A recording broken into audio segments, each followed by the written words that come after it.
Very good afternoon to all of you. Today I'm going to present on the topic called fill rate. So first of all, I would like to start with the definition of fill rate. So fill rate is basically the percentage of customer orders that can be satisfied from the stock that a person is holding right now. So when we talk about SSB, we are dealing with dealers and distributors. So distributors obviously sources material or stock from the depots or directly from the company. So how much of the customer orders that he has got is he able to satisfy from the current stock that he's holding? That is the fill rate. The calculation generally what happens, it keeps varying quite a bit. So generally you can't really calculate order fill rate at any specific point of time. That's why they calculate it on a 7-day moving average basis. Now I'll quickly come to how fill rate is linked with inventory. So there's a very definite relation between both of them, and obviously fill rate is something that you will be able to achieve if you have more inventory with you. If you look at the relation, if you try to put it in a graphical format, this is how a graph looks like. So over here, if you have the percentage of fill rate, and over here if you're having inventory, it can either be in volume or in the value of the inventory that you're putting. So this is say 20%, this is 40, this is 60, this is 80, and this is 100. So the graph goes something like this. It's an exponential graph. It is because what happens is, as you keep having more and more of inventory, you are obviously able to cater to your customers better. That means you're having more and more order fill rate. But the growth in the percentage of fill rate, it starts going down. So eventually it flattens out like this. So it goes exponential. Now, what are the factors that are basically dependent on which cause all these things? Like the graph will be like this for any company more or less, but they vary from company to company because of these three characteristics which I have written down here. So first of all is the breadth of the product line which the distributor is holding or the stockist is holding. So a typical distributor will stock only a certain percentage of the items that he can collect from the depots or from the companies. He doesn't stock everything. He will stock according to his convenience, according to what type of customers come to him, what is selling at his place. He will stock according to that.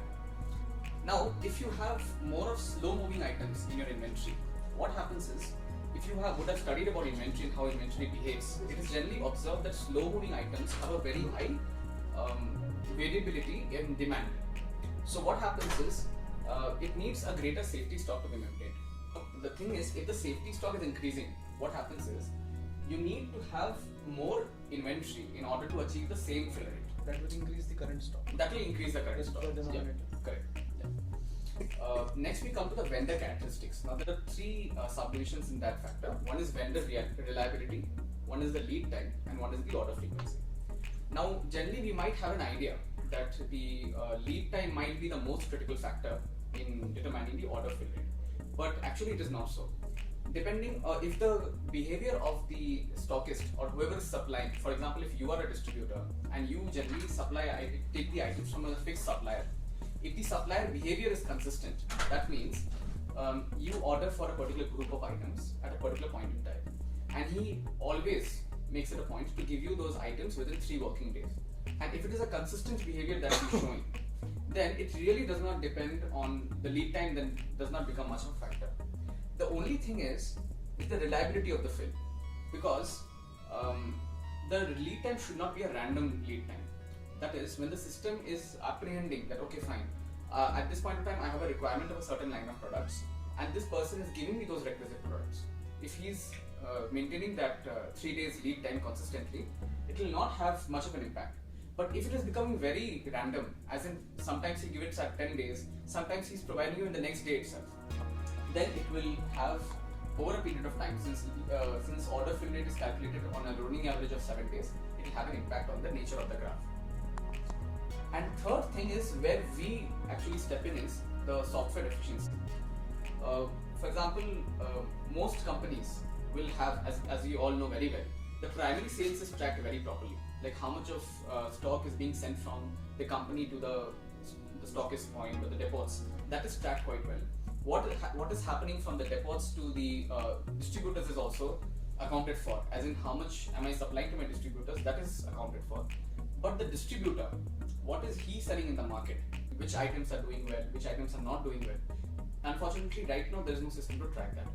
We are probably trying to make inroads into that by means of our SSB solution, wherein we want to give the companies a visibility of like how much items are being sold, what is not being sold, and accordingly, so that they can understand that how much of fill rate they are actually achieving.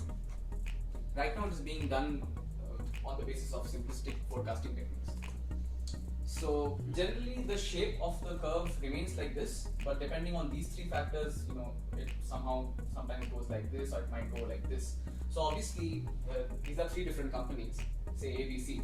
So A is definitely performing much better because for a lesser amount of inventory, they are achieving a higher fill rate. For example, if you just take this as a reference point, obviously, this is what we are looking at. So obviously, this company is having a greater fill rate achievement. This is not having that much, and it's quite a poor thing which we have here. Various companies, according to the nature of the business or the business model, they have different formulas for calculating the fill rate. So some companies will calculate the fill rate according to which we call as line count fill rate. The amount of order lines shipped on the initial shipment versus the amount of lines ordered. That means it does not take into consideration the delivery date. What happens is, if you have ordered for 100 items and in the shipment which is coming out from the primary warehouse, if 70 items have been shipped to you, so the order fill rate will become 70%.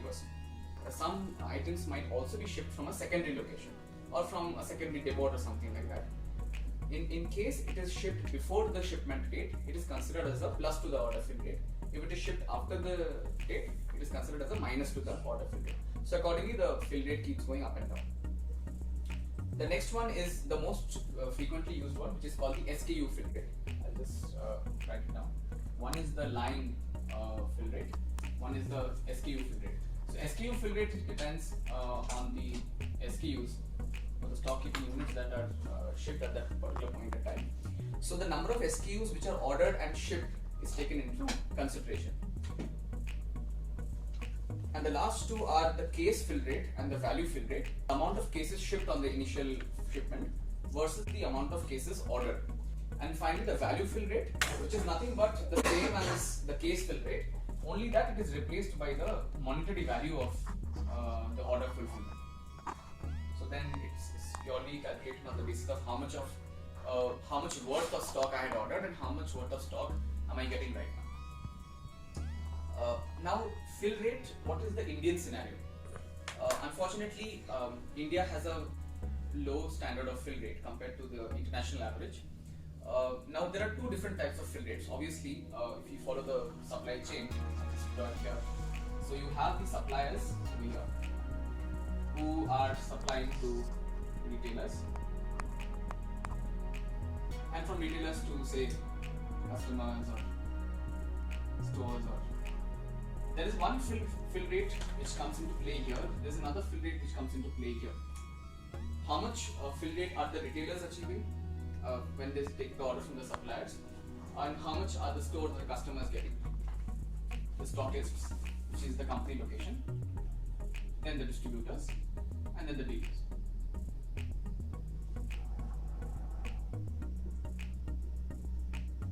So while the international average is around 80 to 90%, in India it is around 60 to 80%.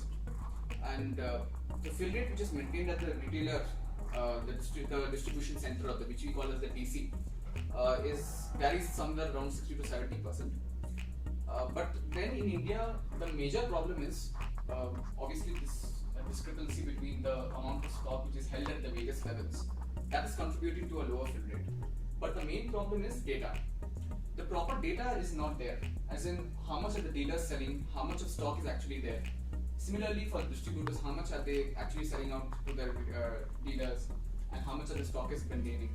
The data visibility is not there for the company, and this loss of information due to this incorrect data is leading to lower fill rates.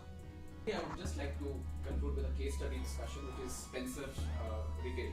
So, in an interview to Times of India in January 2013, the CEO, Mr. Mohit Company, so he was discussing on how fill rate is very essential for his business. So, since it's more or less into FMCG or FMCG food, so he said that the industry is very competitive with customers who want access to the freshest and widest range of products.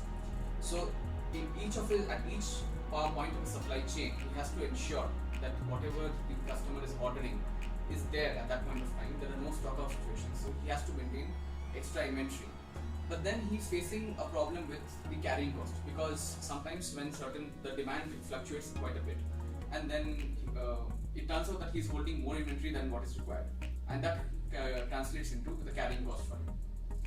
Another major challenge is he's facing from the suppliers. As I already mentioned, the Indian segment has a supplier fill rate of around 60 to 80%, compared to an average international average of 90%. So the poor supply fill rate coupled with significant end consumer demand variations lead to the pressure on a supply chain. So what they have done, specifically to Spencer Retail, what they have done is they've invested in a robust ERP solution, which is actually based on SAP about some 5 years back. And they have a warehouse management system which takes care of the depots and the main distributors. And one thing which can be of interest to us is they are working on a supplier portal which connects to the software that are being used by the general trade distributors. So at least this is one example where we see that a person is actually had the foresight and he has understood the importance of data visibility across the channel, which can help him achieve greater fill rate.